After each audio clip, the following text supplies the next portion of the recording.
Bismillahirrahmanirrahim. Assalamualaikum warahmatullahi wabarakatuh. Innal hamdalillah nahmaduhu wa nasta'inuhu wa nastaghfiruh wa na'udzu billahi min shururi anfusina wa min sayyiati a'malina. May yahdihillahu fala mudilla lahu wa may yudlil fala hadiya lahu. Asyhadu an la ilaha illallah wahdahu la syarika lahu wa asyhadu anna Muhammadan 'abduhu wa rasuluh. قال الله تعالى في القرآن الكريم أعوذ بالله من الشيطان الرجيم يا أيها الذين آمنوا اتقوا الله حق تقاته ولا تموتن إلا وأنتم مسلمون وقال رسول الله صلى الله عليه وسلم فإن أصدق الحديث كتاب الله وخير الهدي هدي محمد صلى الله عليه وسلم وشر الأمور محدثاتها فإن كل محدثة بدعة wa kullu bid'atin dhalalah wa kullu dhalalatin finnar amma ba'd. Hadirin jamaah sekalian rahimakumullah, alhamdulillah segala puji dan syukur marilah kita panjatkan kepada Allah Subhanahu wa taala. Kemudian salawat serta salam semoga selalu tercurahkan kepada junjungan besar Nabi kita Muhammad sallallahu alaihi wasallam, juga beserta para sahabatnya, juga keluarganya dan segenap kaum muslimin yang selalu berpegang teguh dengan Islam ila yaumil qiyamah. Hadirin jamaah sekalian rahimakumullah, melanjutkan pembahasan kita berkaitan dengan asbabu ziyadatil imani wa nuqsanih, sebab-sebab bertambahnya iman dan berkurangnya iman. Dan pada pertemuan yang lalu ulun sudah menyebutkan dua kelompok yang menyimpang, dua kelompok besar yang menyimpang berkaitan dengan pemahaman iman itu sendiri, yakni bahwasanya iman bertambah dan berkurang, bertambah dengan ketaatan, berkurang dengan kemaksiatan, dan bahwasanya iman adalah tasdiqun bil qalbi wa nutqun bil lisani wa amalun bil arkan. Bahwasanya iman adalah keyakinan yang ada di dalam hati, pembenaran yang ada di dalam hati, kemudian yakni penglafalan atau dilafazkan dengan lisan dan juga diamalkan dengan anggota badan. Dan di antara amalan anggota badan juga adalah amalan hati atau amalul qalb. Dan ulun sebutkan waktu itu yakni dua kelompok besar. Pertama yakni al-murji'ah al-khalisah, yakni orang-orang murji'ah, diambil dari kata bahasa Arab al-irja yang bermakna mengundur atau mengulur, di mana mereka mengatakan bahwasanya alladzina yaqulun, mereka mengatakan innal imana iqrarul qalbi wa za'amu anna iqraral qalbi la yatafawat. Al-murji'ah al-khalisah, orang-orang murji'ah yang khalis, yang murni, karena di antara mereka ada murji'ah yang levelnya lebih ringan. Al-murji'ah al-khalisah, mereka mengatakan bahwasanya sesungguhnya iman adalah keyakinan yang ada di dalam hati, dan mereka meyakini bahwasanya keyakinan di dalam hati la yatafawat, bahwasanya keyakinan yang ada di dalam hati itu tidak ada perbedaan, artinya semua orang sama. Makanya kata mereka fal fasiqu wal ajilu indahum sawa, maka orang yang fasik, pelaku dosa besar, dan orang yang ajil, orang yang bahkan jauh dari maksiat dan jauh dari syubhat, bagi orang-orang murji'ah al-khalisah sama. Jadi orang yang melakukan dosa dan yang tidak sama. Makanya ulun sampaikan pada kesempatan waktu itu bahwasanya ujung dari keyakinan ini adalah nanti orang muslim dan orang kafir sama. Kenapa? Karena keyakinan di dalam hati itu tidak ada bedanya. Dan kita kemudian tidak bisa yakni mengukur orang dengan amalnya. Makanya orang-orang yang seperti ini, yakni cukup meyakini saja, bahkan praktek itu tidak perlu dilakukan. Orang-orang murji'ah yang levelnya lebih rendah daripada ini adalah orang-orang murji'ah yang mengatakan bahwasanya yang namanya iman itu diyakini di hati, maksimal dilafalkan, tapi tetap tidak perlu praktek. Makanya ketika iman itu cuma diyakini di hati atau maksimal dilafalkan dan tidak perlu praktek, akhirnya semua orang bagi mereka sama, karena keyakinan itu di dalam hati, tidak ada yang tahu antara dia dan Tuhan saja bagi mereka. Wallahu a'lam bishawab. Kemudian kelompok yang kedua adalah al-wa'idiyah, Dan di antara dua kelompok besar yang memiliki paham ini adalah Al-Mu'tazilah wal Khawarij. Al-Mu'tazilah dan Al-Khawarij. Al-Khawarij adalah tentunya ma'ruf, yakni kelompok sesat pertama yang pernah ada di dalam sejarah Islam. Bagaimana keyakinan mereka? Sebaliknya dari orang-orang Murji'ah. Alladzina akhraju ahlal kaba'iri minal iman. Mereka adalah orang-orang yang mengeluarkan para pelaku dosa besar dari makna keimanan. Artinya sekali orang itu melakukan perbuatan dosa besar, keluar dari iman. Wa qalu, dan mereka mengatakan, innal imana imma ayyujada kulluh wa imma ayyu'dama kulluh. Dan mereka mengatakan bahwasanya iman itu imma ada 100% semuanya atau tidak ada sama sekali. Wa mana'u min tafadhulihi, dan mereka yakni juga menolak bahwasanya iman itu yakni ada level-levelnya, bahwasanya iman itu satu dan yang lainnya berbeda. Orang-orang Al-Wa'idiyah juga menolak itu, karena bagi mereka yang namanya iman ada 100% atau tidak ada sama sekali. Ketika orang melakukan satu perbuatan dosa, maka bagi mereka keluar dari Islam, kekal di api neraka bahkan. Dan ulun sebutkan kepada pian semuanya waktu itu juga, bagaimana orang-orang yang seperti ini mereka harus mengkafirkan semua anggota keluarganya. Ketika dia ikut pengajian tertentu, kemudian membaiat ustadznya atau gurunya, dan orang yang tidak ikut pengajian tersebut kafir, keluar dari Islam, ketika dia pulang ke rumah, dia dapati dia harus mengkafirkan bapaknya, dia harus mengkafirkan ibunya, dia harus mengkafirkan semua orang di sekitar dia karena tidak ikut pengajian ustadz dia dan tidak membaiat ustadz dia. Ini sangat berbahaya sekali. Tentunya, yakni kata Syekh Muhammad bin Shalih Al-Utsaimin, yakni dua kelompok ini kalau kita bantah melalui firman Allah Subhanahu wa taala akan bertambahnya iman, atau sabda Nabi Muhammad SAW tentang berkurangnya iman, maka tentunya sudah terbantahkan. Tapi di sini beliau menyebutkan yakni ada berkaitan dengan dalil secara akal, dalil secara akal. Bahwasanya yakni keyakinan orang-orang Murji'ah dan juga orang-orang Khawarij ini tentunya pertama aklian, menyalahi firman Allah Subhanahu wa taala. Kedua, hissiyan, secara indrawi, ini menyalahi dalil indrawi. Belum sebutkan perkataan Syekh Muhammad bin Shalih Al-Utsaimin, kenapa yakni keyakinan orang-orang Murji'ah yang menyamaratakan semua orang, dan juga keyakinan orang-orang Wa'idiyah yang mengatakan sekali saja orang melakukan dosa besar keluar dari Islam, kekal di api neraka, iman harus ada 100% atau tidak ada sama sekali. Kata beliau, inna iqrar al-qalbi la yatafawat mukhalifun lil his. Ini tentunya bantahan untuk orang-orang Murji'ah. Sesungguhnya perkataan kalian bahwasanya keyakinan di dalam hati itu tidak ada bedanya, semua orang sama, yang fasik dan yang adil sama, yang taat dan yang tidak sama.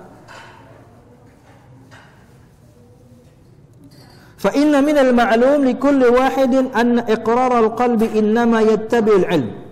Karena yakni maklum, diketahui oleh semua orang bahwasanya keyakinan yang ada di dalam hati itu mengikuti ilmu. Wala raiba anna al-ilma yatafawatu bitafawuti turuqih. Dan tidak ada keraguan bahwasanya ilmu itu berbeda. Karena apa? Karena ilmu itu masuk ke dalam hati ini menjadi sebuah keyakinan, cara masuknya juga berbeda.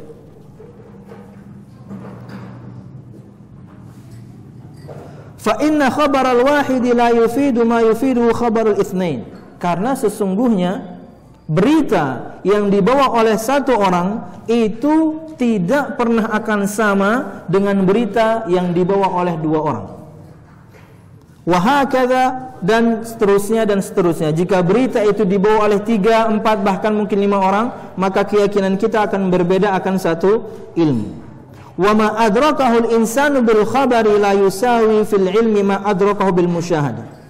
Dan apa yang manusia dapatkan dan dia dapatkan itu dengan yakni mendengar, akan berbeda keyakinannya ketika dia dapatkan berita tadi, ketika dia melihat berita tersebut.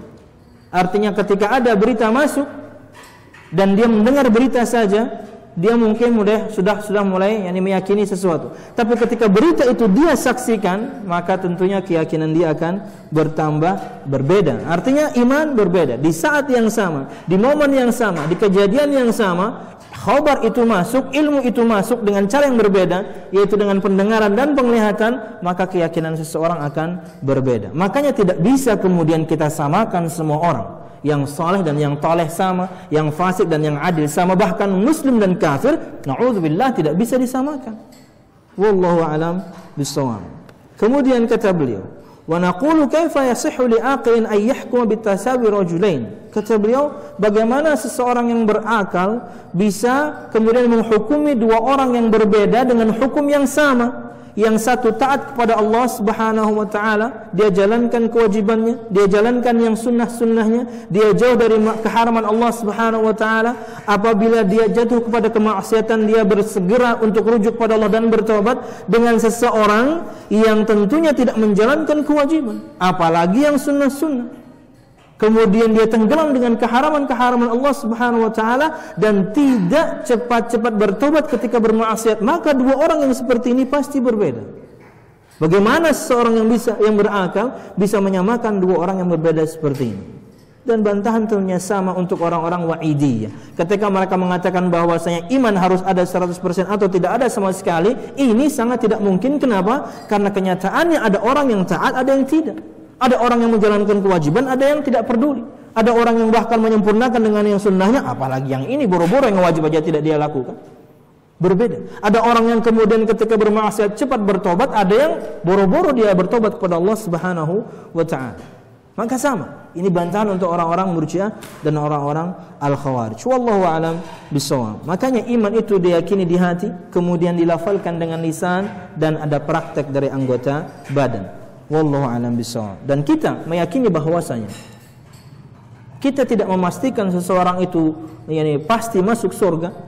Kita juga tidak bisa mengatakan seseorang itu pasti masuk neraka, kecuali memang ada nas dari Al-Qur'anul Karim atau sabda Nabi Muhammad SAW yang menyebutkan bahwasanya, contoh misalnya Abu Lahab jelas nerakanya, contoh misalnya istrinya Nabi Nuh jelas nerakanya, contoh misalnya istrinya Nabi Lut jelas nerakanya, contoh para sahabat jelas surganya, atau dalam hadis beberapa sahabat jelas surganya, Uqashah bin Muhsan dan juga 10 orang sahabat yang beliau sebutkan.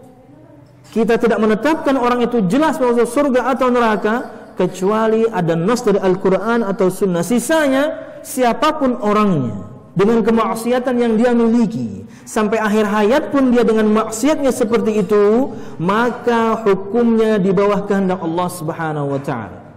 Jika Allah mau, Allah akan azab menurut kadar dosanya. Jika Allah mau, Allah akan ampuni karena Allah Maha Pengampun. Selama dia tidak menyekutukan Allah Subhanahu wa taala. Innallaha la yaghfiru an yushraka bihi wa yaghfiru ma duna dzalika liman yasha. Sesungguhnya Allah Subhanahu wa taala tidak mengampuni untuk disekutukan dengannya. Artinya Allah tidak mengampuni dosa syirik. Wa yaghfiru ma duna dzalika liman yasha, dan Allah mengampuni dosa selain syirik bagi orang yang Allah Subhanahu wa taala kehendaki.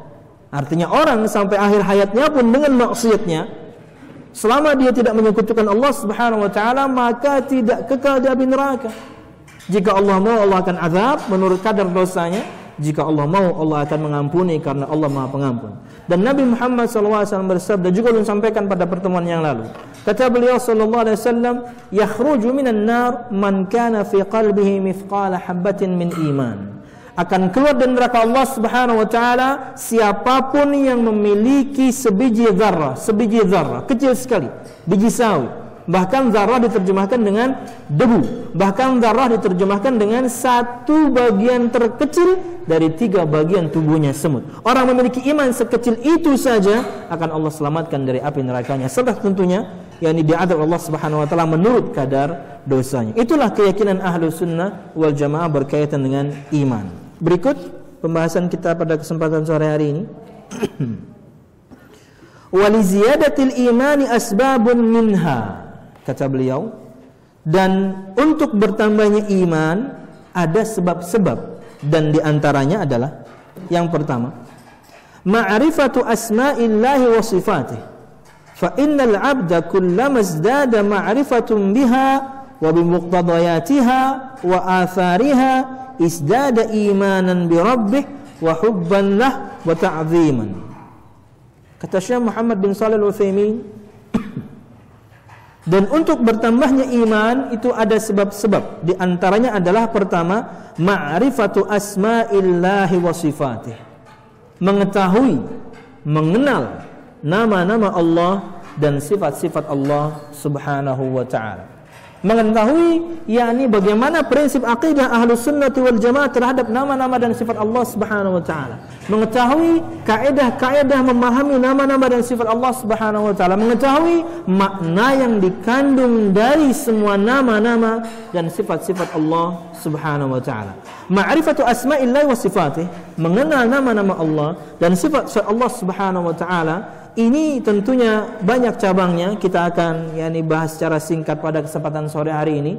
Mudah-mudahan kita bisa selesaikan. Tentunya kita ingin tahu prinsip dasar akidah Ahlus Sunnah wal Jamaah terhadap nama-nama dan sifat-sifat Allah Subhanahu wa taala. Kedua, kita ingin tahu kaidah-kaidah secara umum bagaimana sebenarnya kita memahami nama-nama dan sifat Allah Subhanahu wa taala. Dan yang ketiga, kita ingin ambil contoh beberapa nama-nama dan sifat Allah Subhanahu wa taala. Karena kata beliau di sini, fa innal abda, karena ketahuilah sesungguhnya kullamazdada ma'rifatun biha, setiap seorang hamba dia bertambah pengetahuan dia tentang nama-nama dan sifat-sifat Allah Subhanahu wa taala wa bimuqtadayatiha, dan dia mengerti semua kandungan dari nama-nama dan sifat-sifat Allah Subhanahu wa taala, izdada'i imanan, niscaya iman dia akan bertambah, wa hubban lahu, niscaya cinta dia kepada Allah pun akan bertambah, wa ta'ziman, dan bagaimana dia mengagungkan Allah pun akan bertambah. Hadirin jamaah sekalian rahimakumullah, yang pertama secara singkat, tariqah atau manhaj prinsip Ahlus Sunnah wal Jamaah berkaitan dengan nama-nama dan sifat Allah Subhanahu wa taala. Di kitab yang sama, Fathur Rabbil Bariyah Bitalkhis Hamawiyah, Syekh Muhammad bin Shalih Al-Utsaimin menyebutkan dalam bab 3, fi tariqati ahli sunnati wal jamaah fi asma'illahi wa sifatih, cara ahlu sunnati wal jamaah memahami nama-nama dan sifat Allah Subhanahu wa taala. Di mana kelompok sesat di luar sana paling banyak mereka sesat pada perkara yang ini. Kelompok sesat di luar sana paling banyak penyimpangan di luar sana adalah berkaitan dengan cara memahami nama-nama dan sifat Allah Subhanahu wa taala. Makanya tidak boleh salah. Kita ingin bertambah iman kita dengan mengenal nama-nama dan sifat Allah Subhanahu wa taala. Kita ingin menambah iman kita dengan mengetahui kandungan dari nama-nama dan sifat Allah Subhanahu wa taala. Tapi untuk memahami itu, kita harus tahu manhajnya, kita harus tahu prinsipnya, dan kita harus tahu kaidah-kaidah memahami nama-nama dan sifat Allah Subhanahu wa taala. Mungkin kalau thariqah atau manhajnya mungkin ada 3 poin saja, tapi nanti kaidah-kaidah berkaitan dengan nama-nama dan sifat Allah Subhanahu wa taala mungkin sampai ada 8 atau 9 bahkan. Kita ingin sebutkan secara singkat semuanya ini supaya ketika kita membaca nama-nama dan sifat Allah Subhanahu wa taala kita tahu kaidahnya bagaimana cara memahaminya. Kata beliau, Ahlus Sunnati wal Jamaah humul ladzina ijtamu 'ala al-akhdhi bi sunnati an-nabiy sallallahu alaihi wasallam wal 'amali biha zahiran wa batinan fil qawli wal 'amali wal i'tiqad. Beliau memberikan prolog. Kata beliau, Ahlus Sunnah mereka adalah orang-orang yang berkumpul untuk mengambil dengan sunnah Nabi Muhammad sallallahu alaihi wasallam dan mengamalkan sunnah Nabi Muhammad sallallahu alaihi wasallam secara zahir dan juga batin. Berkaitan dengan Islam secara zahir, rukun-rukun Islam itu semuanya amalan zahir, wal batin, dan juga yang batin atau yang rahasia, yakni berkaitan dengan rukun iman, khususnya adalah amalan hati. Fil qawli wal amali wal i'tiqad, baik itu dalam perkataan ataupun perbuatan ataupun keyakinan. Wa tariqatuhum fi asma'illahi wa sifatih kama yali, dan manhaj, prinsip, cara bagaimana Ahlus Sunnah memahami nama-nama dan sifat Allah Subhanahu wa taala adalah sebagai berikut. Pertama, fil itsbat. Cara mereka menetapkan nama-nama dan sifat Allah Subhanahu wa taala. Kata beliau, fahiya itsbatu ma athbatahu Allah li nafsihi fi kitabih aw ala lisan Rasulillah sallallahu alaihi wasallam min ghairi tahrif wala ta'til wa min ghairi takyif wala tamthil. Cara Ahlus Sunnah memahami nama-nama dan sifat Allah Subhanahu wa taala. Poin pertama adalah bagaimana cara Ahlus Sunnah wal Jamaah fil itsbat dalam menetapkan nama-nama dan sifat Allah Subhanahu wa taala. Kata beliau, itsbatu ma athbatahu Allah li nafsi. Ahlus Sunnah menetapkan semua nama-nama dan sifat yang Allah tetapkan untuk dirinya fi kitabih, di dalam Al-Qur'an. Aw ala lisan Rasulillah sallallahu alaihi wasallam, atau Ahlus Sunnah menetapkan semua nama-nama dan sifat Allah Subhanahu wa taala yang Nabi tetapkan dalam sunnahnya. Min ghairi tahrif, tanpa merubahnya.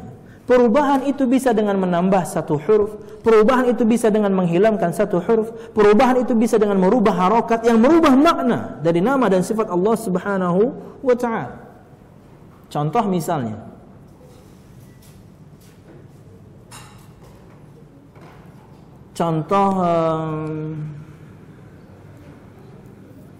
perubahan harokat. Contoh perubahan harokat misalnya saja. Contoh perubahan harokat. Allah Subhanahu wa taala berfirman, wa kallamallahu Musa taklima. Wa kallamallahu Musa taklima. Wa kallamallahu, dan Allah Subhanahu wa taala mengajak bicara Musa. Siapa yang diajak bicara? Musa. Yang berbicara Allah. Allah mengajak Musa berbicara. Tapi ketika harokatnya dirubah, wa kallamallaha Musa taklima, dan Musa mengajak Allah berbicara. Artinya ngomong siapa? Musa. Allahnya diam. Kenapa seperti ini? Karena mereka ingin menafikan sifat kalam dari Allah Subhanahu wa taala. Karena mereka tidak ingin memberikan sifat kalam kepada Allah, bahwasanya Allah berbicara. Loh, berarti sama kita dong berbicara, sama dengan manusia dong berbicara. Basicnya mereka ingin mensucikan Allah Subhanahu wa taala, tapi kebablasan. Akhirnya mereka rubah harokatnya. Yang tadinya Allah menjadi subjek atau fa'il menjadi objek atau maf'ul dengan perubahan harokat saja. Atau misalnya perubahan huruf. Allah Subhanahu wa taala berfirman, Ar-Rahmanu 'alal 'arsy istawa. Ar-Rahman, Allah Subhanahu wa taala, 'alal 'arsy, di atas 'arsy, istawa, tinggi atau bersemayam. Istawa. Tak taunya dirubah oleh mereka dengan menggunakan kata-kata istaula yang artinya adalah menguasai. Ar-Rahmanu 'alal 'arsy istaula. Allah Subhanahu wa taala Ar-Rahman terhadap arsy menguasai, bukan bersemayam atau tinggi di atas arsy. Bantahannya tentunya dengan bahasa Arab itu sendiri. Allah Subhanahu wa taala berfirman ketika Allah Subhanahu wa taala menciptakan 7 lapis langit dan 7 lapis bumi, kemudian Allah berfirman, "Tsummastawa 'alal 'arsy." Allah Subhanahu wa taala menciptakan langit dan bumi, tsummastawa 'alal 'arsy. Kemudian Allah bersemayam di atas arsy. Pahami? Kemudian di dalam bahasa Arab itu menunjukkan perbuatan yang akan terjadi setelahnya, tapi ada jeda. Allah Subhanahu wa taala menciptakan langit dan bumi, kemudian berarti ada jeda. Tidak langsung. Kemudian Allah bersemayam di atas arsy. Allah menciptakan langit dan bumi, kemudian Allah bersemayam di atas arsy, tinggi di atas arsy. Kalau misalnya istawa yang artinya bersemayam diganti dengan istaula yang artinya menguasai, maka maknanya tidak lurus. Kenapa? Perhatikan. Allah Subhanahu wa taala menciptakan langit dan bumi selama 6 hari, kemudian Allah menguasai arsy. Perhatikan, Allah menciptakan langit dan bumi selama 6 hari, kemudian ada jeda, Allah menguasai arsy. Karena diartikan dengan menguasai, istaula pakai lam, bukan istawa pakai waw. Padahal Allah Subhanahu wa taala menciptakan arsy ribuan tahun sebelum Allah menciptakan langit dan bumi. Kurang dipahami ya? Ulang-ulangi. Allah Subhanahu wa taala menciptakan langit dan bumi selama 6 hari, kemudian Allah Subhanahu wa taala bersemayam di atas arsy. Maka yakni maknanya lurus. Allah ciptakan langit dan bumi, kemudian Allah yakni tinggi di atas arsy, bersemayam di atas singgasananya. Tapi kalau istawa kemudian dirubah dengan istaula yang bermakna menguasai, bukti bahwasanya sebelum itu arsy belum Allah kuasai. Kenapa? Karena thumma memberikan faedah adanya jeda. Allah menciptakan langit dan bumi selama 6 hari, kemudian ada jeda, baru Allah menguasai arsy. Padahal arsy Allah sudah ciptakan sebelum ciptaan langit dan bumi. Dari bahasa Arab terbantahkan. Makanya Ahlus Sunnah mereka menetapkan yang Allah tetapkan dalam Al-Quran dan As-Sunnah, yang Allah tetapkan dalam kitabnya, ini nama-nama dan sifat. Dan juga Ahlus Sunnah menetapkan nama-nama dan sifat Allah yang Nabi tetapkan dalam Al-Hadits, tanpa tahrif, tanpa ada perubahan. Bagaimana datangnya dari Nabi Muhammad, bagaimana datangnya dari Allah Subhanahu wa taala, sami'na wa ata'na, itu yang kami pahami. Yang jelas kita punya kaidah laisa kamitslihi syai'. Tidak ada yang semisal dengan Allah Subhanahu wa taala, tidak ada yang sama dengan Allah Subhanahu wa taala. Kaki meja saja dengan kaki manusia sama-sama kaki, tapi berbeda dengan kakinya tripod beda. Tapi semua adalah kaki. Kaki meja, kaki manusia, kaki atau kakinya tripod. Artinya di kalangan makhluk saja lafaz ini sudah berbeda maknanya. Apalagi dengan Allah, tidak ada yang sama dengan Allah Subhanahu wa taala. Tapi Allah memiliki kaki, tapi Allah memiliki betis, saq, dan lain sebagainya. Kita tentunya tidak masuk pada yakni contoh nama dan sifatnya, kita membahas kaidahnya. Wala ta'til, dan Ahlus Sunnah juga tidak menta'til, meniadakan nama-nama dan sifat Allah Subhanahu wa taala. Karena basicnya biasanya karena orang-orang ini takut menyamakan dengan makhluknya, akhirnya mereka hilangkan sama sekali. Ini juga salah. Wa min ghairi takyifin wala tamtsil, dan juga tanpa takyif, bertanya bagaimananya sifat Allah Subhanahu wa taala. Allah Subhanahu wa taala memiliki sifat al-maji. Allah Subhanahu wa taala memiliki sifat al-maji, datang. Allah Subhanahu wa taala memiliki sifat an-nuzul, turun. Kata Nabi Muhammad SAW, yanzilu rabbuna ila as-sama'i dunya hina yabqa thulutsal laili al-akhir fayaqul. Allah Subhanahu wa taala, kata Nabi Muhammad, yakni turun ke langit dunia ketika tertinggal sepertiga malam terakhir dan berfirman, yang bertanya aku jawab, yang memohon aku akan kabulkan, yang minta ampun aku akan ampuni. Allah memiliki sifat turun. Ahlus Sunnah tidak bertanya bagaimananya turunnya Allah Subhanahu wa taala. Kenapa? Karena kalau sudah membicarakan sifat Allah Subhanahu wa taala, berarti kita membicarakan Allahnya. Dan jalan untuk menempuh ke situ tidak pernah ada. Kita meyakini sesuatu itu imma dengan mendengar atau dengan melihat, atau mendengar dari orang yang pernah melihat. Perhatikan, kita meyakini sesuatu itu pertama karena kita mendengar, atau kita melihat, atau kita mendengar dari orang yang pernah melihat. Kita tahu di luar sana ada binatang yang namanya kiwi karena kita mendengar tentang binatang yang namanya kiwi. Atau mungkin kita pernah melihat binatang yang seperti yakni ayam puyuh, ini kiwi. Seperti burung puyuh, cuman paruhnya lebih panjang, kakinya lebih pendek, tapi larinya lebih kencang. Atau minimal kita mendengar dari orang yang pernah melihat kiwi. Akhirnya kita yakin, oh ada binatang yang namanya kiwi di luar sana. Kita cuma tahu buah kiwi misalnya, tapi ada binatang yang namanya kiwi. Berkaitan dengan Allah Subhanahu wa taala tidak ada. Berkaitan dengan Allah Subhanahu wa taala tidak ada. Tidak dari Nabi Muhammad SAW, tidak dari Musa alaihissalam. Bagaimananya Allah Subhanahu wa taala tidak dijelaskan. Bahkan ketika Nabi Muhammad Mi'raj pun, nurun anna arahu, nurun inni arahu, dalam bentuk bacaan yang lain.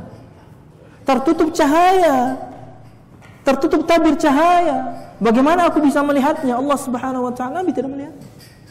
Kita akan yakin akan sesuatu itu karena kita mendengar atau melihat, atau minimal mendengar dari orang yang pernah melihat. Nabi Muhammad saja tidak melihat Allah Subhanahu wa taala. Bagaimana kita akan tahu bagaimananya Allah Subhanahu wa taala? Makanya Ahlus Sunnah tidak bertanya bagaimananya sifat Allah Subhanahu wa taala. Bagaimana turunnya Allah Subhanahu wa taala? Bagaimana datangnya Allah Subhanahu wa taala? Karena kalau sudah membicarakan bagaimananya sifat Allah, kita membicarakan Allahnya. Dan jalan menuju ke sana ditutup, tidak ada. Kita meyakini saja Allah turun ke langit dunia.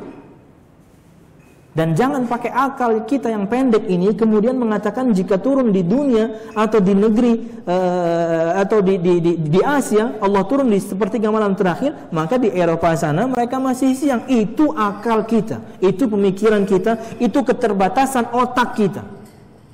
Jangan pakai otak kalau misalnya sudah membahas firman Allah dan sabda Nabi Muhammad. Kedepankan dulu firman, kedepankan dulu sabda, otak kita belakangan, karena semua milik kita ini terbatas. Kita yakini Allah turun ke langit dunia di sepertiga malam terakhir. Ada yang mengatakan karena tidak ingin mengatakan Allah Subhanahu wa taala memiliki sifat turun, oh yang turun itu rahmatnya, bukan Allahnya. Subhanallah. Perhatikan sabda Nabi Muhammad.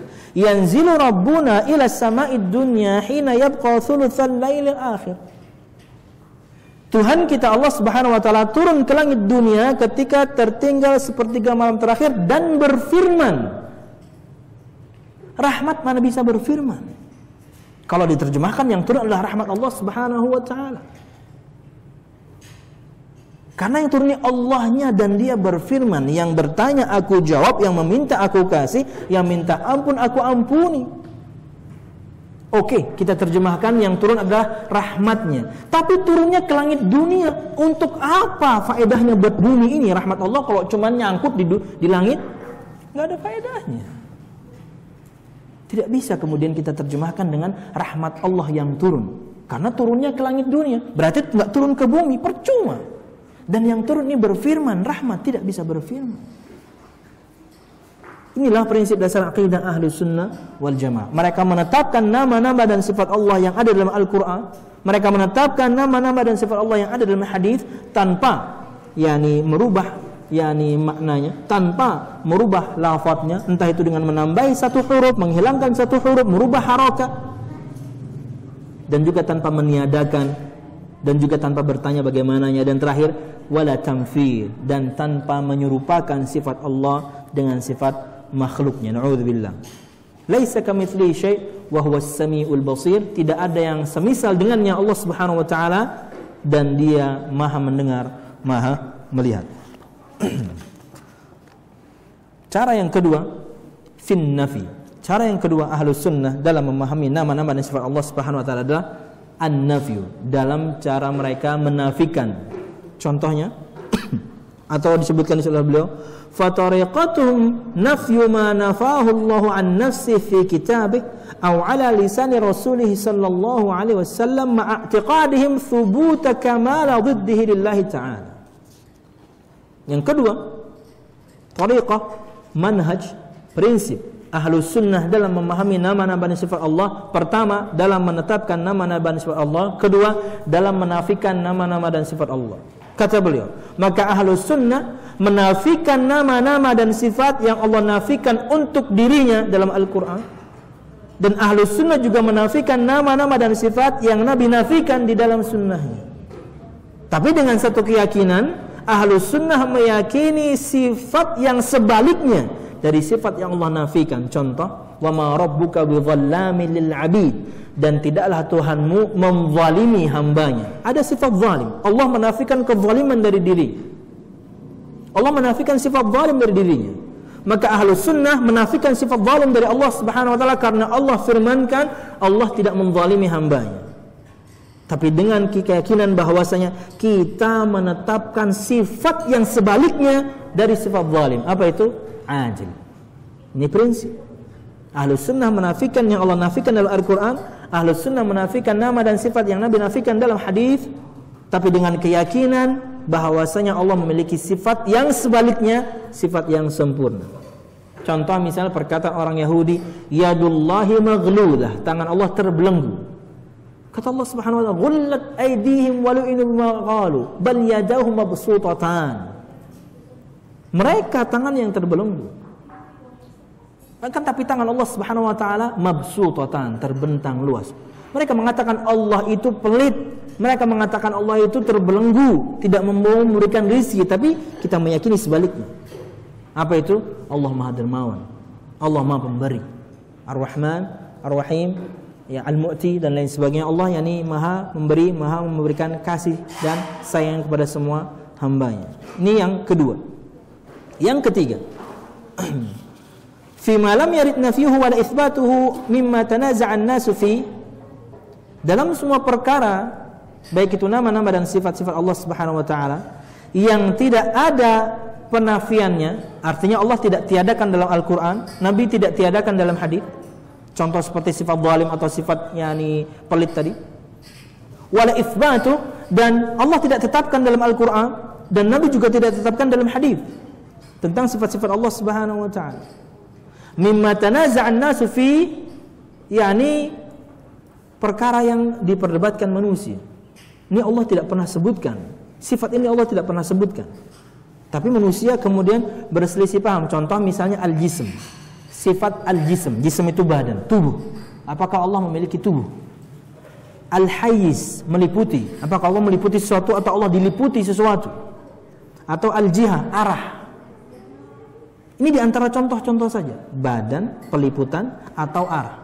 Dalam Al-Quran tidak pernah disebutkan baik itu penetapannya atau penafiannya. Di dalam hadis tidak pernah Nabi sebutkan baik itu penetapannya atau penafiannya. Maka Ahlus Sunnah tawakuf pada lafaz-lafaz seperti ini. Maka sikap Ahlus Sunnah, ini prinsip ketiga, maka sikap Ahlus Sunnah, manhaj mereka, cara mereka memahami nama-nama dan sifat Allah pada perkara-perkara seperti ini yang Allah tidak sebutkan dalam Al-Quran, yang Nabi tidak sebutkan dalam hadis, baik itu penetapan atau penafiannya, maka Ahlus Sunnah tawakuf fi lafzi. Ahlus Sunnah berdiam diri berkaitan dengan lafadznya. Kita enggak bahas lafaz-lafaz seperti ini, kita tidak bahas. Kenapa? Allah tidak sebutkan, Nabi tidak sebutkan, maka kami diam. Akan tetapi berkaitan dengan maknanya, maka Ahlus Sunnah mereka mendetail. Kalau ditanya tentang maknanya, tentang sesuatu yang Allah tidak sebutkan dalam Al-Quran, Nabi tidak sebutkan dalam hadis, baik itu penetapan atau penafiannya, maka Ahlus Sunnah kalau berkaitan dengan maknanya, mereka harus mendetail. Jika yang dimaksudkan dengan sifat ini adalah sebuah kebaikan dan kesempurnaan, kita tetapkan. Jika dimaksudkan dengan lafaz ini adalah sebuah kekurangan atau bahkan pelecehan untuk Allah Subhanahu wa taala, maka kita nafikan. Tapi berkaitan dengan lafaznya, basicnya kita tidak membahas. Wallahu alam bishawab. Itu beberapa kaidah Ahlus Sunnah wal Jamaah dalam asma dan sifatnya. Itu manhaj Ahlus Sunnah dalam asma dan sifatnya. Berikut beberapa kaidah yang simpel yang harus kita pahami sama-sama, karena tadi kita bahas di awal bahwasanya di antara sebab bertambahnya iman seseorang adalah dia mengetahui nama-nama dan sifat Allah Subhanahu wa taala. Setiap seseorang tahu makna sifat Allah Subhanahu wa taala. Setiap seorang tahu kandungan dari nama-nama dan sifat Allah Subhanahu wa taala, niscaya iman dia bertambah, cinta dia bertambah, pengagungan dia kepada Allah pasti akan bertambah. Berikut beberapa kaidah disebutkan oleh Imam Ibnu Qudamah dan diisyarah oleh Syekh Muhammad bin Shalih Al-Utsaimin dalam Lum'atul I'tiqad Al-Hadi ila Sabilir Rasyad. Kata beliau, kaidah yang pertama, fal wajibu fi nahwa nususil kitab wa sunnah fi asma'illahi wa sifatih ibqa'u dalalatiha ala zahiriha min ghairi taghyir. Maka yang wajib terhadap teks nas Al-Quran dan As-Sunnah yang berkaitan dengan nama-nama dan sifat Allah Subhanahu wa taala adalah ibqa'u dalalatiha ala zahiriha min ghairi taghyir. Membiarkan dalalahnya, membiarkan petunjuknya, membiarkan apa adanya nama dan sifat Allah datang dalam Al-Quran atau Sunnah tanpa dirubah-rubah. Biarkan seperti itu maknanya dari Allah Subhanahu wa taala. Contoh misalnya Allah Subhanahu wa taala berfirman, "Ma mana'aka an tasjuda lima khalaqtu bi yadayya." Allah mengatakan pada iblis ketika dia tidak mau sujud pada Nabi Adam, kata Allah Subhanahu wa taala, "Ma mana'aka an tasjuda lima khalaqtu bi yadayya." Apa yang membuat kamu tidak mau sujud dengan makhluk yang aku ciptakan bi yadayya, dengan dua tanganku? Praktekkan prinsip ini. Bahwasanya kaidah pertama ini, bahwasanya yakni berkaitan dengan nas Al-Quran dan As-Sunnah, berkaitan dengan nama dan sifat Allah Subhanahu wa taala, maka kita biarkan apa adanya lafadznya seperti itu. dari Allah Subhanahu wa taala tanpa kita rubah-rubah. Allah berfirman, "Apa yang kamu membuat kamu tidak mau sujud dengan makhluk yang aku ciptakan dengan dua tanganku?" Allah sebutkan betul-betul dengan lafaz musanna. Allah sebutkan betul-betul dengan lafaz yang mengandung makna dua, tidak ada makna yang lain. Dalam bahasa Arab ada lafaz mufrad, kata yang menunjukkan makna satu, ada musanna, kata yang menunjukkan makna dua, pasti dua, ada yang jamak, tiga atau lebih. Dan Allah menyebutkan dalam firman-Nya, apa yang membuat kamu tidak mau sujud dengan hamba yang aku ciptakan, biyadayya, dengan kedua tanganku. Ada sebagian orang kemudian kembali kepada yang tadi, cara Ahlus Sunnah, ketika mereka takut untuk menetapkan nama dan sifat Allah Subhanahu wa taala, mereka akhirnya terjemahkan tangan di situ dengan rahmat juga. Sama seperti tadi, turun, mereka artikan yang turun rahmatnya, tangan juga rahmat. Sekarang Allah menyebutkan dengan lafaz yang bermakna dua, musanna. Berarti rahmat Allah cuma dua. Padahal rahmat Allah, wa rahmatuhu wasi'at kulli syai', wa rahmati wasi'at kulli syai'. Rahmatku meliputi segala sesuatu. Rahmat Allah tidak terbatas. Kalau Anda terjemahkan di situ, apa yang membuat kamu tidak mau sujud dengan makhluk yang aku ciptakan dengan dua rahmatku? Berarti kita membatasi rahmat Allah cuma dua. Mereka kemudian berkilah dengan mengatakan, oh yang dimaksud dengan tangan di situ adalah kemampuan atau qudrah. Berarti kemampuan Allah juga cuma dua. Kenapa? Itulah gunanya kita mengerti bahasa Arab. Kenapa Allah menyebutkannya dengan lafaz musanna? Maknanya pasti dua, jumlahnya pasti dua. Ketika Anda merubahnya dengan makna rahmat, berarti rahmatnya cuma dua. Kemampuan Allah berarti cuma dua. Padahal innallaha ala kulli syai'in qadir. Tetapkan, yakini nama Allah Subhanahu wa taala, yakini sifat Allah Subhanahu wa taala memiliki tangan, selesai. Jumlahnya dua, aman. Ini prinsip dasar akidah Ahlus Sunnah wal Jamaah. Dan ingat, ayat yang tadi disebutkan, laisa kamitslihi syai' wa huwas samiul basir. Itu prinsip yang harus ada di kepala kita. Tidak ada yang semisal dengan Allah Subhanahu wa taala. Tapi ketika Allah menyebutkan salah satu sifatnya, yakini. Kita akan sebutkan nanti Allah memiliki mata dalam contoh-contoh yang lain. Kaidah berikutnya khusus berkaitan dengan yakni nama. Kalau tadi kaidah pertama berkaitan nama dan sifat. Selama ada nama dan sifat yang Allah sebutkan dalam firman-Nya, Nabi dalam sabdanya, maka kita biarkan keterangannya datang seperti itu dari Allah Subhanahu wa taala, jangan dirubah-rubah. Perubahannya tadi sudah kita sebutkan, bisa merubah dengan perubahan harokat yang merubah makna, atau betul-betul merubah karena menambah huruf atau menghilangkan satu huruf, dan maknanya juga berubah. Hilangkan praktek seperti itu. Kaidah berikutnya, kaidah yang kedua, dan ini khusus berkaitan dengan nama-nama Allah Subhanahu wa taala, dan ini memiliki 4 kaidah. Ini memiliki 4 kaidah. Pertama, asmaullah kulluha husna. Semua nama-nama Allah baik. Semua nama-nama Allah baik. Tidak ada nama yang buruk. Allah berfirman dalam surah Al-A'raf ayat 180, "Walillahil asmaul husna." Dan milik Allah Subhanahu wa taala nama-nama yang baik.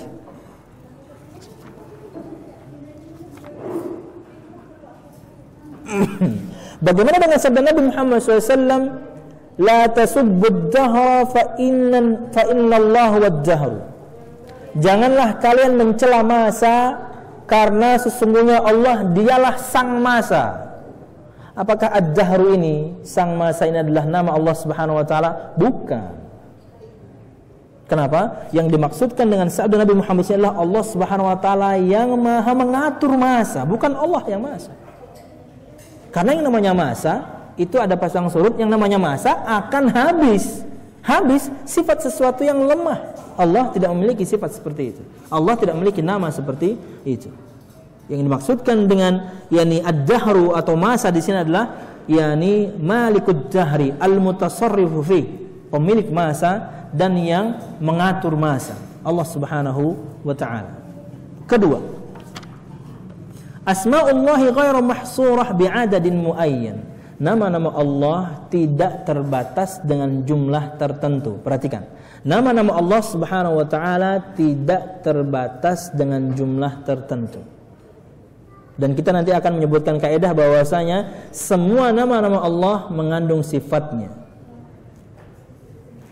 Jadi pertama, semua nama Allah baik. nama Allah tidak bisa dibatasi dengan jumlah tertentu. Nama Allah Subhanahu wa taala mengandung sifatnya. Perhatikan. Nama Allah Subhanahu wa taala tidak bisa kemudian dibatasi dengan jumlah tertentu. Nabi Muhammad SAW bersabda, karena kita tahu Nabi bersabda, inna lillahi tis'atan wa tis'ina isman man ahsaha dakhalal jannah. Sesungguhnya Allah memiliki 99 nama. Barang siapa yang menghitungnya, maksudnya memahami maknanya, mempraktekkan isinya, dakhalal jannah, niscaya dia akan masuk surga. Perhatikan, Nabi Muhammad menyebutkan angka 99. Padahal kita memiliki kaidah, nama Allah tidak bisa dibatasi dengan jumlah tertentu. Perhatikan, sabda Nabi Muhammad SAW dalam hadis yang dikeluarkan oleh Ibnu Hibban, Ahmad, dan disahihkan oleh Hafidz Ibnu Qayyim. Banyak riwayat menyebutkan, juga disahihkan oleh Ahmad Syakir, dan juga disahihkan oleh Syekh Muhammad bin Nasiruddin Al-Albani. Kata Nabi Muhammad, beliau menyebutkan dalil di mana ada nama-nama yang masih Allah Subhanahu wa taala rahasiakan.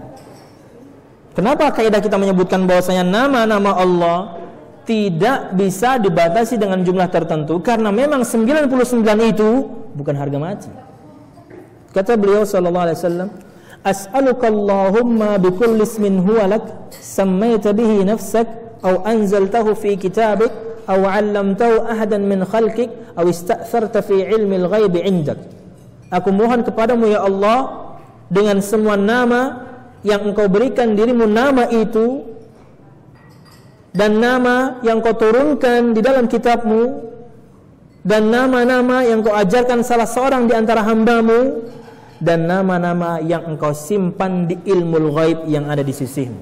Ini dalil bahwasanya Allah Subhanahu wa taala masih menyimpan banyak nama di sisi Allah Subhanahu wa taala. Dari sabda Nabi Muhammad SAW, apakah bertentangan? Tidak.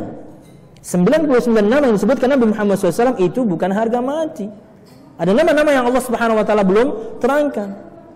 Syekh Muhammad bin Shalih Al-Utsaimin menerangkan di sini, beliau menyebutkan untuk mendekatkan pemahaman, saya memiliki 100 dinar, saya memiliki 100 real, kata beliau, saya siapkan untuk bersedekah. Apakah itu dalil saya cuma punya uang 100 real? Enggak, kata beliau. Saya memiliki uang 100 real, saya siapkan untuk sedekah, tapi saya punya uang yang lain, saya siapkan untuk keperluan yang lain. Nabi terangkan bahwa saya Allah memiliki 99 nama, tapi nama yang lain banyak yang Allah masih rahasiakan, yang Allah masih simpan. Kaidah berikutnya, semua nama Allah mengandung sifatnya. Jika Nabi saja menerangkan 99 nama dan mengandung sifatnya, kenapa masih saja orang membatasi nama Allah, membatasi sifat Allah cuma 20? Sifat 20. Ini kaidah. Semua nama Allah mengandung sifatnya. Ar-Rahman, Ar-Rahim, Maha Pengasih, Maha Penyayang. Maka sifatnya Ar-Rahman, memberikan kasih sayang. Setiap nama Allah mengandung sifatnya dan tidak sebaliknya. Tidak semua sifat Allah kemudian itu nama Allah. Allah memiliki sifat makar, Allah memiliki sifat tipu daya, tapi Allah tidak memiliki nama Al-Makkar yang maha memberikan tipu daya. Enggak. Jangan dibolak-balik. Setiap nama mengandung sifatnya. Nama saja Nabi sebutkan 99, itu pun belum harga mati. Masih ada yang Allah rahasiakan. Kenapa orang sampai membatasi cuma 20? Yang pengarangnya saja sudah bertaubat, tapi orang masih praktekkan. Pengarangnya bertaubat, tapi orang masih praktekkan. Wallahu a'lam bishawab. Dan kaidah berikutnya berkaitan dengan nama-nama Allah tidak ditetapkan kecuali dengan dalil yang syar'i, tidak bisa ditetapkan dengan akal. Kaidah berikutnya yang ketiga dan khusus berkaitan dengan sifat. Sifatullah kulluha ulya, sifatu kamalin wa madhin, laisa fiha naqsun biwajhin minal wujuh. Sifat-sifat Allah semuanya tinggi, sifat-sifat kesempurnaan, sifat-sifat yang mengandung pujian, tidak ada di dalamnya kekurangan dari sisi manapun. Ini kaidah pertama berkaitan dengan sifat Allah Subhanahu wa taala. Kenapa? Karena pembahasan kita bahwasanya di antara sebab bertambahnya iman, kita mengetahui nama-nama dan sifat Allah Subhanahu wa taala. Selama orang itu mengerti nama dan sifat Allah, mengerti kandungannya, mengerti isinya, niscaya iman dia akan bertambah, niscaya cinta dia akan bertambah, pengagungan dia kepada Allah pasti akan bertambah. Maka yang kita bahas berkaitan dengan nama dan sifat ini. Dan ulun katakan di awal tadi bahwasanya paling banyak kelompok sesat di luar sana berkaitan dengan nama-nama dan sifat Allah Subhanahu wa taala. Kaidah pertama berkaitan dengan sifat. Semua sifat Allah adalah sifat yang tinggi, sifat yang penuh dengan pujian, tidak ada kekurangan di dalamnya dari sisi manapun. Seperti sifat hidup, ilmu, qudrah, mendengarkan, pendengaran, penglihatan, hikmah, rahmah, ulu dan lain sebagainya. Semua banyak sekali sifat Allah Subhanahu wa taala.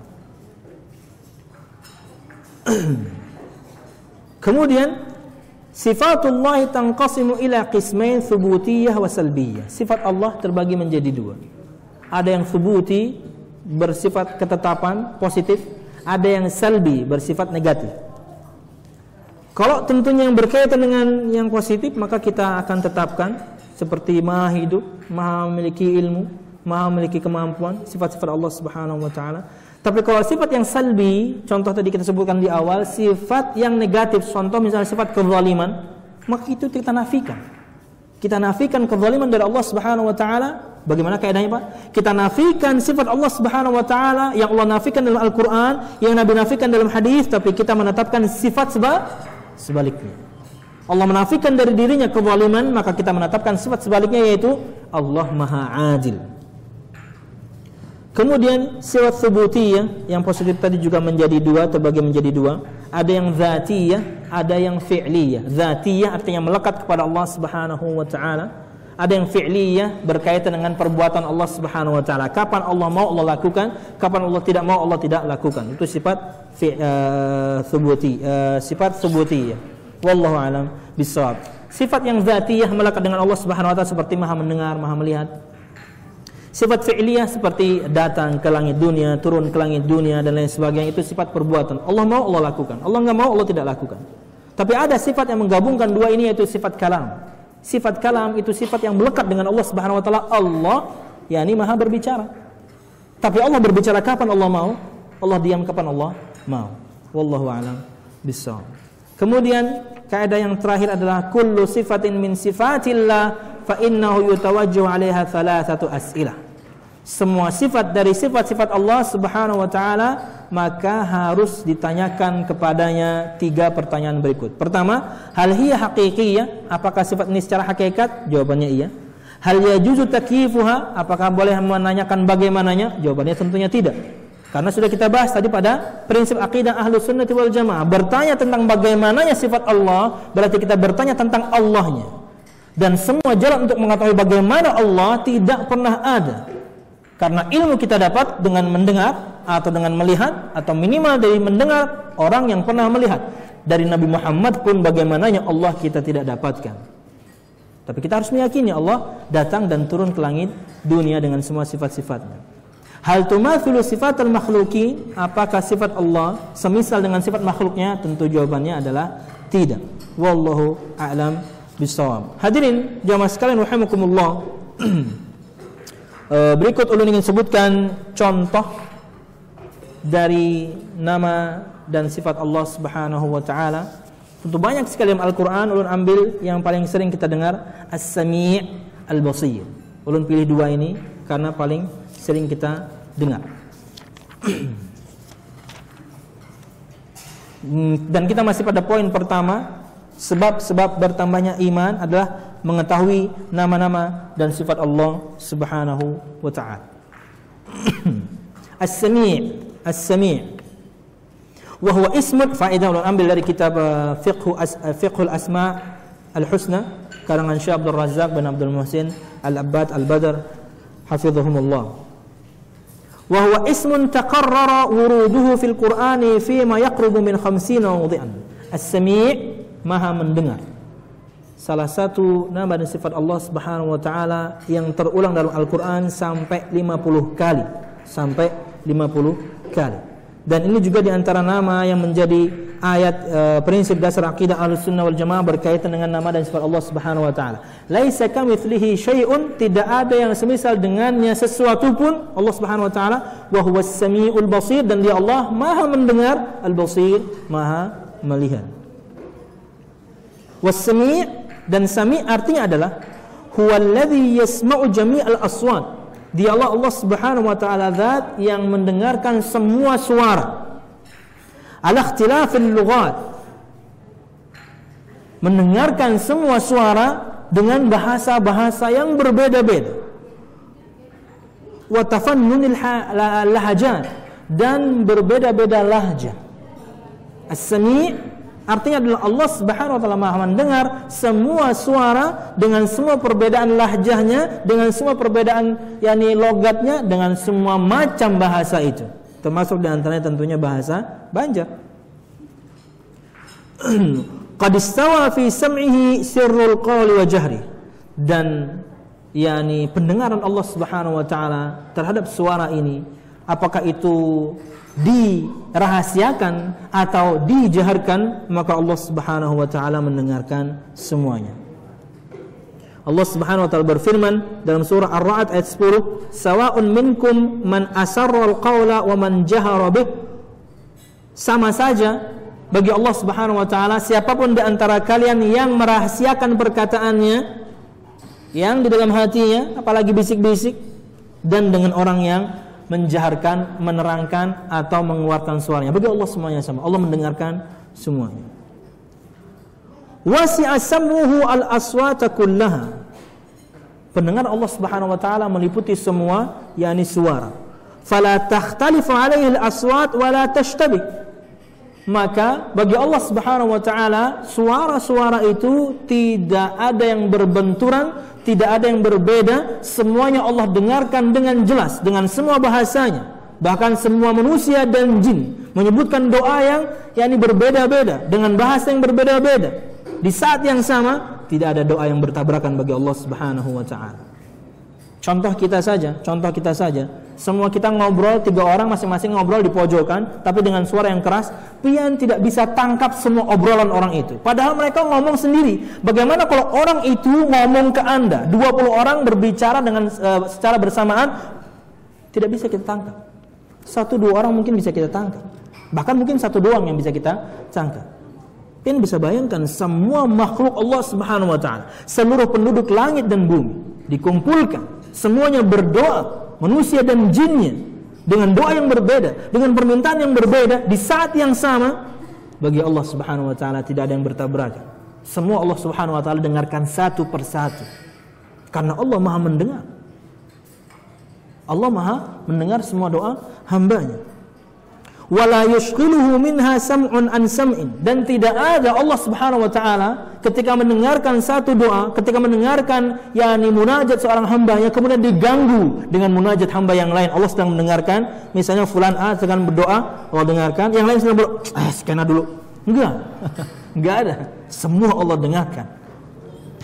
Wala yaqlutuhu tanawwu'ul masail wala yubrimuhu kasratus sa'ilin. Dan tidak ada Allah Subhanahu wa taala kemudian bermasalah dengan pendengarannya ketika banyak masalah yang disampaikan kepada Allah Subhanahu wa taala, dan Allah Maha mendengar sebanyak apapun orang yang berdoa kepada Allah Subhanahu wa taala. Dalam sebuah hadis qudsi, Allah Subhanahu wa taala berfirman, hadis dikeluarkan oleh Imam Muslim. Bahkan di antara hadis pilihan Imam Nawawi dalam kitab Al-Arba'un An-Nawawiyah, Allah berfirman, "Ya ibadi, law anna awwalakum wa akhirakum wa insakum wa jinnakum qamu fi sa'idin wahidin fas'aluni fa'ataitu kulla wahidin mas'alatah ma naqasa dhalika mimma 'indi illa kama yunkisul mikhyat idza udkhila al-bahr." Wahai hambaku, jika awal kalian dan akhir kalian dari Nabi Adam dan iblis, wa insakum wa jinnakum, manusia dan jinnya, maksudnya dari Nabi Adam dan iblis sampai nanti akhir manusia dan akhir keturunannya iblis. Kalau pian jeli, penciptaan Nabi Adam dari tanah liat, penciptaan Nabi Adam dari tanah yang lembut, kemudian penciptaan iblis dari api, kemudian anak cucu Nabi Adam dari air mani. Itu juga dalil bahwasanya anak cucunya iblis belum tentu dari api, bisa dari madah atau dari materi yang berbeda. Wallahu a'lam bishawab. Wahai hambaku, jika awal kalian dan akhir kalian dari pertama sampai terakhir, wa insakum wa jinnakum, manusia dan jinnya, qamu, berdiri, fi sa'idin wahidin, di tanah lapang yang luas. Semuanya ngumpul, manusia dan jin, dari zaman Nabi Adam sampai terakhir, dari zaman iblis sampai terakhir, semuanya ngumpul. Fasa'aluni, kata Syekh Muhammad bin Shalih Al-Utsaimin, ini di antara dalil bahwasanya berdoa berjamaah, asal doanya itu adalah tuntunan yang syar'i, maka lebih dekat untuk dijawab Allah Subhanahu wa taala. Berdoa berjamaah, asalkan caranya, tempatnya, waktunya syar'i, diajarkan dalam syariat Islam, maka lebih dekat untuk dijawab Allah Subhanahu wa taala, seperti doa ketika Jumatan, seperti doa ketika Idul Fitri, seperti doa ketika minta hujan dan lain sebagainya. Artinya memang perkumpulan yang syar'i, bukan dibikin-bikin. Wahai hambaku, jika awal kalian dan akhir kalian, manusia dan jinnya, berkumpul di satu tempat semuanya, fasa'aluni, dan semua mereka memohon kepadaku, wa a'taitu kulla wahidin mas'alatah, dan aku berikan semua permintaan mereka, ma naqasa dzalika mimma indi, maka hal itu tidak mengurangi kepemilikan aku sedikit pun. Artinya semua manusia dan jin berkumpul di satu tempat memohon pada Allah Subhanahu wa taala, Allah akan kabulkan semuanya, dan tidak ada doa yang bertabrakan bagi Allah Subhanahu wa taala. Dengan semua bahasa yang berbeda, dengan banyaknya orang yang meminta, dengan logat dan lahja yang berbeda, maka tidak ada yang bertabrakan bagi Allah Subhanahu wa taala, dan Allah tidak sibuk untuk mendengarkan satu dan yang lain tidak. Semuanya Allah dengarkan di saat yang sama. Seperti itu pun kata Allah Subhanahu wa taala, ma naqasa dzalika mimma indi, tidak mengurangi sesuatu apapun dari yang aku miliki. Artinya kalau memohon apa saja kepada Allah Subhanahu wa taala, perkumpulannya syar'i, mohon apa saja kepada Allah Subhanahu wa taala, karena tidak pernah akan habis yang Allah Subhanahu wa taala miliki.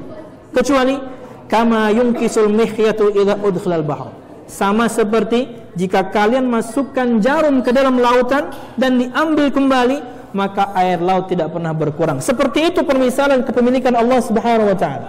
Tidak pernah akan berkurang kepemilikan Allah Subhanahu wa taala. Minta dan minta. Di dalam Sahih Bukhari dan Muslim dari sahabat Abu Musa Al-Asy'ari radhiyallahu anhu berkata, hadis kata beliau, "Kunna ma'an Nabi sallallahu alaihi wasallam fi safarin, fa kunna idza alawna kabbarna, fa qala irbi'u ala anfusikum, fa innakum la tad'una asamma wala ghaiba, walakinna tad'una sami'an basiran qariba." Kata Abu Musa Al-Asy'ari, dulu kami safar bersama Nabi Muhammad SAW, dan jika kami melewati dataran yang rada tinggi, kami bertakbir. Dalam riwayat lain mereka menyampaikan talbiyah, labbaik Allahumma labbaik. Ini perjalanan mereka mau hajian waktu itu. Apa kata Nabi Muhammad SAW ketika para sahabatnya mengangkat suaranya? Irbi'u ala anfusikum, pelan-pelan saja, santai saja, gak usah teriak-teriak, tidak usah menyengolakan suara yang keras. Kata beliau, fa innakum la tad'una as-samma wala ghaiba, kalian tidak berdoa kepada zat Allah yang tuli dan yang ghaib, tidak. Innak walakin tad'una sami'an basiran qariba, akan tetapi kalian berdoa kepada zat sami'an, maha mendengar, basiran, maha melihat, qariban, maha dekat. Bahkan dalam riwayat lain, aqrabu min 'unuqi rahilati, Allah lebih dekat daripada leher tunggangan salah seorang di antara kalian. Allah Subhanahu wa taala Maha mendengar. Ini satu dari 99 nama yang harusnya kita bahas. Seseorang jika mengetahui nama-nama dan sifat Allah, kita baru tahu satu ini, yaitu nama Allah yang namanya Sami', yang Maha mendengar. Orang kalau tahu maknanya, mengetahui kandungannya, niscaya iman seseorang akan bertambah. Bagaimana bertambahnya iman? Perhatikan kata beliau di sini. Wa imanul abdi bi anna rabbahu sami'un yurithu hifdhan lilisani. Keimanan seorang hamba ketika dia meyakini bahwasanya Allah Maha mendengar semua yang dia lafadzkan dalam hatinya, yang dia lafadzkan secara terang-terangan atau dia yang betul-betul keluarkan dengan suara yang keras. Ketika seorang mengimani Allah Maha mendengar, yurithu hifdhan lilisani, akhirnya seseorang dia akan menjaga lisannya. Orang akan hati-hati ngomong. Di sini imannya akan bertambah. Kenapa? Dia hati-hati ngomong. Kenapa? Allah Maha mendengar semua yang dia bicarakan. Semua yang dia obrolkan, yang dia bisikkan ke temannya, baik itu kebaikan ataupun keburukan, seperti misalnya membocorkan aib saudaranya, Allah Maha mendengar. Makanya ketika seseorang tahu nama-nama dan sifat Allah, baru satu doang, baru As-Sami', Allah Maha mendengar. Orang hati-hati kalau ngomong, dia hati-hati kalau berbicara. Kenapa? Allah Maha mendengar, dan semuanya tercatat bagi Allah Subhanahu wa taala. Wa siyanati li kalamihi, dan dia pasti akan menjaga bicaranya. Wa muwadhabati ala dzikri rabbi wa syukrih, dan dia pasti akan selalu berusaha untuk membiasakan lisannya berzikir dan mengingat Allah Subhanahu wa taala. Karena apa? Dia tahu, dia berbisik saja Allah Maha mendengar, apalagi dia ngomong kencang. Daripada kemudian dia membongkar aib temannya, membicarakan perkataan yang tidak baik, menggunjing orang, lebih baik dia sibukkan dirinya untuk berzikir kepada Allah Subhanahu wa taala, mengingat Allah Subhanahu wa taala. Disitulah iman seseorang bertambah. Bagus nih kalau 99 namanya kita bahas semuanya. Karena iman akan bertambah ketika memahami betul-betul nama-nama dan sifat Allah Subhanahu wa taala. Wal iktsaru min munajatihi wa su'ali. Seorang hamba jika mengimani Allah Subhanahu wa taala Maha mendengar, bukan cuma dia akan menjaga bicaranya, dia akan selalu berzikir pada Allah Subhanahu wa taala daripada banyak omong yang macam-macam. Berikutnya, dia akan memperbanyak bermunajat kepada Allah Subhanahu wa taala. Dia akan memperbanyak memohon kepada Allah Subhanahu. Kenapa? Karena dia tahu Allah Maha mendengar. Wa yatawassalu ilaihi bihadzal ismil azim ay yuhaqqiqa raja'ahu wa yu'tihi su'alahu. Dan seorang hamba ketika dia beriman bahwasanya Allah Maha mendengar, dia akan gunakan nama ini untuk tawassul dia kepada Allah Subhanahu wa taala. Ya Allah yang Maha mendengar, dengarkan doa kami. Ya Allah yang Maha mendengar, dengarkan taubat kami. Ya Allah yang Maha mendengar, terimalah. Subhanallah. Seseorang ketika tahu bahwasanya Allah Subhanahu wa taala memiliki nama-nama dan sifat-sifat yang mulia, dia gunakan untuk bertawassul, iman dia akan bertambah. Dia tahu makna dari nama dan sifat Allah Subhanahu wa taala. Banyak nama yang lain. Dan doa-doa seperti ini dipraktikkan oleh para nabi. Nabi Ibrahim, Nabi Ismail, Nabi Muhammad menggunakan tawassul dengan nama-nama dan sifat Allah Subhanahu wa taala, khususnya As-Sami'. Khususnya nama dan sifat Allah As-Sami', Maha mendengar. Para nabi menggunakannya. Hati-hati ngomong, diatur kalau berbicara, lebih membasahi lidahnya dengan berzikir kepada Allah Subhanahu wa taala karena akan dicatat. Kemudian dia selalu akan bermunajat kepada Allah dan meminta hanya kepada Allah Subhanahu wa taala. Iman seseorang bertambah cuma dengan mengetahui nama-nama dan sifat. Makanya kata Nabi Muhammad, man ahsaha dakhalal jannah. Allah memiliki 99 nama yang menghitungnya, maksudnya mengerti maknanya, mengamalkan isinya. Dia tahu Allah As-Sami', dia tahu Allah Maha mendengar. Akhirnya dia hati-hati kalau bicara. Akhirnya dia selalu sibukkan dirinya dengan berzikir kepada Allah Subhanahu wa taala. Akhirnya dia terus memohon kepada Allah Subhanahu wa taala karena Allah yang cuma mendengar doa dia. Cuma Allah Subhanahu wa taala yang bisa mengabulkan semua permintaan dia. Hadirin jamaah sekalian rahimakumullah. Itu poin pertama mungkin yang bisa kita ambil pada kesempatan sore hari ini berkaitan dengan sebab-sebab bertambahnya iman, yaitu mengetahui nama-nama dan sifat Allah Subhanahu wa taala, mengetahui isinya, mengetahui kandungannya. Seseorang ketika mengetahui kandungan nama Allah Subhanahu wa taala dan sifatnya, iman dia akan bertambah, cinta dia kepada Allah akan bertambah, pengagungan dia kepada Allah Subhanahu wa taala pasti akan bertambah. Wallahu a'lam bishawab. Sama juga contohnya yang lain sebelum tutup adalah nama Allah As-Sittir. As-Sittir, Allah Maha menutupi. Menutupi apa? Aib kita. Maka kata Muhammad, semua umatku diampuni kecuali yang terang-terangan dengan dosanya. Kata beliau, di antara bentuk terang-terangan dengan dosa, seseorang bermaksiat di malam hari, ketika pagi datang Allah padahal sudah tutupi. Tidak ada yang tahu tadi malam dia ngapain. Karena dia tadi malam di kota orang, karena tadi malam dia sendirian di kota orang, bahkan mungkin di negeri orang.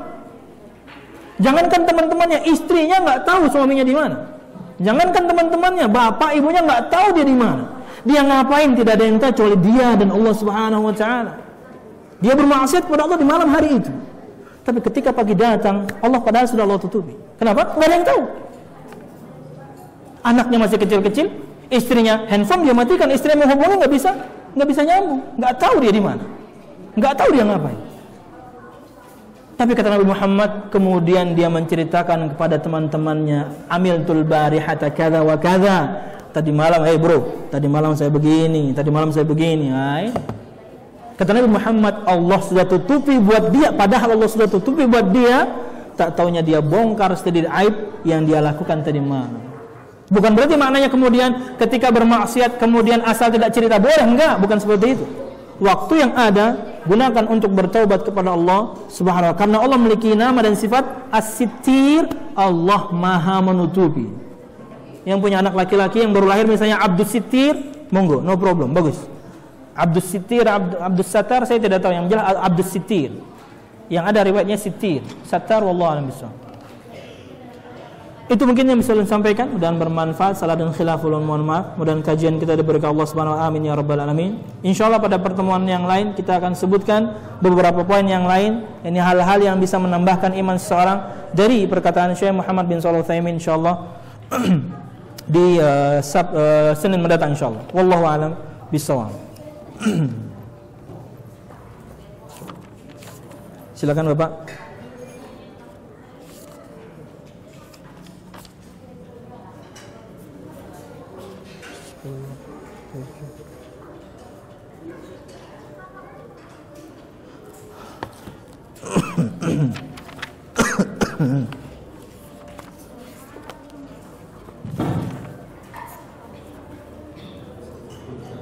Ya, silakan Bapak.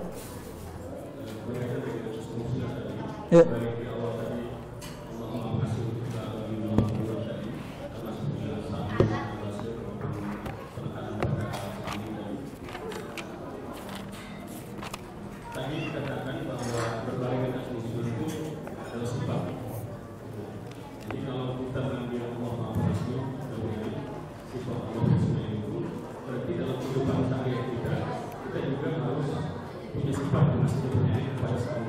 Ya.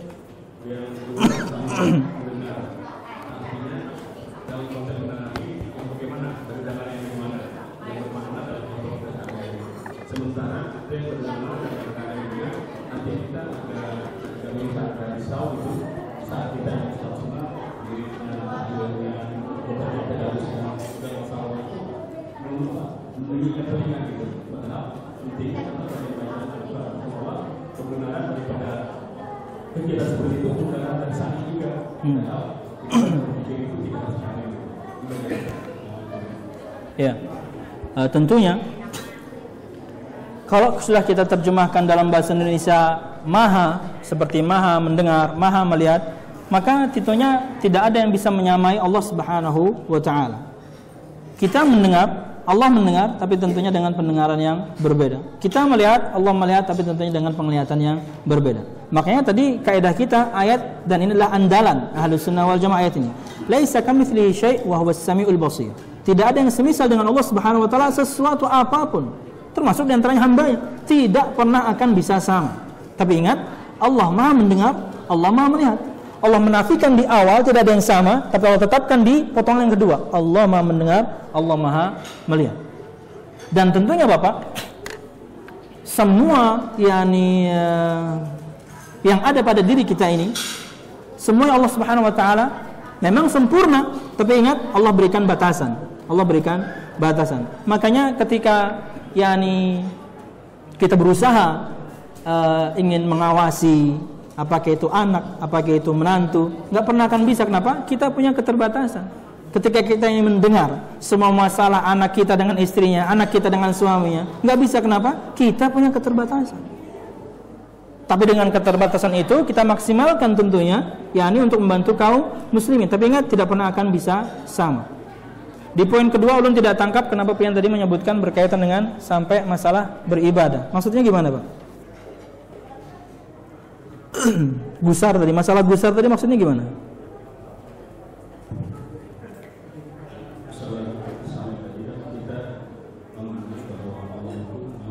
Ya. Apa? Oh iya. Cukup. Tadi sudah ulun sebutkan riwayatnya. Kalau kita perhatian, Sahih Bukhari dan Muslim. Kata Abu Musa al-Asy'ari, kami safar bersama Nabi Muhammad, di riwayat lain disebutkan mereka safar hendak naik haji. Idza alauna kabbarna. Kalau kami naik ke dataran yang rada tinggi, kami bertakbir. Dalam riwayat yang lain, mereka menyebutkan talbiyah dengan keras. Labbaik Allahumma labbaik. Pak, perhatikan. Mereka melakukan zikir yang keras seperti ini. Zikirnya enggak ada masalah. Tapi caranya, mereka melakukan zikir seperti ini di padang pasir, Pak. Di padang pasir. Mereka mau bengok-bengok, kata orang Jawa, mereka mau teriak sekeras-kerasnya. Nggak ada yang terganggu di padang pasir. Di padang pasir Nabi irbi'u, pelan-pelan saja, santai bro. Nggak perlu kenceng-kenceng. Kalian berdoa bukan pada zat yang tuli dan yang ghaib. Kalian berdoa pada zat yang maha mendengar, yang hadir, bahkan lebih dekat daripada leher tunggangan kalian. Artinya pelan-pelan saja. Jika di tempat yang padang pasir seperti itu tidak ada orang terganggu, kita dilarang untuk mengeraskan zikir kita, apalagi di tempat yang banyak orang.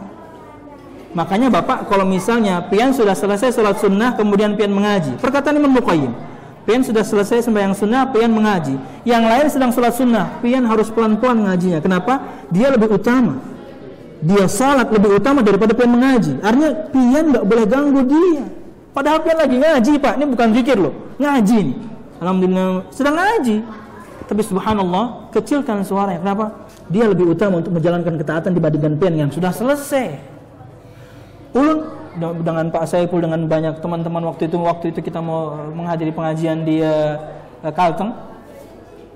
Jadi kita waktu maghrib, ulun waktu itu sama Pak Hasbullah kalau nggak salah, masuk ke mushola, kemudian selesai sholat maghrib, kita kan pengen zikir, tapi semuanya kenceng. Waduh, gimana mau zikir nih? Apalagi mau sholat sunnah. Mau zikir kita sendiri aja susah. Kenapa? Ini orang kenceng banget. Apalagi kita mau sholat sunnah. Habis itu mau kincipan lagi, bahas keluar sudah. Kenapa? Nggak bisa ngapa-ngapain. Sembayangnya Masya Allah cepatnya luar biasa. Zikirnya kenceng panjang, terbalik. Ulun lawan Pak Haji Uwah, lawan Pak Saiful, sembahyang di tempat yang sama, yang cepat luar biasa. Imbah tuntung tuh Pak, boleh lihatan. Tapi sambil manggah, kayak Pak, manggah kurang lagi. Saya beli. Cak, waktu itu sholat asar, ulun ingat sekali sholat asar. Subhanallah, sholatnya cepatnya minta ampun, sampai kita syukur waktu itu ulun belum jantungan. Kalau udah jantungan, waduh. Tapi nggak pernah lagi sih ke situ. Sholatnya cepat sekali, kemudian ketika selesai zikirnya panjang. Orang kan kadang-kadang nggak nyaman Pak, hendak bersintak tuh kada nyaman. Kenapa? Dia padahal punya sesuatu yang ingin dia kerjakan secara cepat, tapi terhalang dengan zikir yang seperti ini. Jangan kecilkan. Anda pelan-pelan saja Allah dengar. Dalam hati saja Allah dengar. Wallahu a'lam bishawab. Ini seperti itulah. Kadang-kadang orang itu prakteknya dilihat benar, zikirnya benar, dia menyebutkan la ilaha illallah, tapi prakteknya bermasalah. Ada ketukannya, kemudian nanti dia potong-potong. Kan kalau sudah sampai levelnya hu doang itu, hu, lah itu tuh. Habis itu biasanya langsung teler. Bersatu dia dengan Tuhan katanya. Wallahu a'lam bishawab. Nabi Muhammad orang yang paling sempurna. Nabi Muhammad orang yang paling taat. Nabi Muhammad orang yang pertama kali masuk surga. Beliau tidak pernah potong-potong zikir. Tidak pernah potong-potong zikir. Beliau sempurnakan zikirnya. Dan beliau larang sahabatnya untuk berteriak ketika berzikir kepada Allah Subhanahu wa taala. Wallahu a'lam bishawab. Sudah berbuka kayaknya? Oh, belum? Oke. Boleh satu lagi, silakan. Sekalian.